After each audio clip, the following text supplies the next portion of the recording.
حق پاکستان نیوز کے ساتھ میں ہوں محمد جنید اسدی۔ بارشوں کا نیا سسٹم داخل کراچی میں کل سے بارش کا امکان، شہر قائد کے باسی اب ہو جائیں تیار، محکمہ موسمیات نے نئی پیشگوئی کر دی۔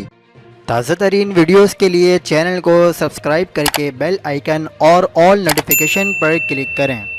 بارشیں برسانے والا مغربی ہواؤں کا نیا سسٹم بلوچستان میں داخل ہو گیا ہے، جس سے کراچی سمیت ملک کے مختلف شہروں میں بارش متوقع ہے۔ محکمہ موسمیات کے مطابق نئے سسٹم کے تحت آئندہ 24 گھنٹوں کے دوران کوئٹہ، ہرنائی، کوہیلو، ذوب، بارکھران، زیارت، پشین، گوادر اور لسبیلا سمیت بیشتر اضلاع میں بھی بارش کا امکان موجود ہے۔ محکمہ موسمیات کا کہنا ہے کہ شمالی بلوچستان سے ملک میں آنے والا نیا سسٹم وسطی اور بالائی سندھ میں بھی داخل ہوگا، جس کے باعث کل سے 7 جنوری تک کراچی اور حیدرآباد سمیت سندھ کے بیشتر اضلاع میں بھی بارش متوقع ہے۔ پشاور سمیت خیبر پختونخوا کے بیشتر اضلاع میں بھی کل سے بارشوں کا نیا سلسلہ شروع ہونے کا امکان ہے۔ مزید خبروں کے لیے دیکھتے رہیے حق پاکستان نیوز۔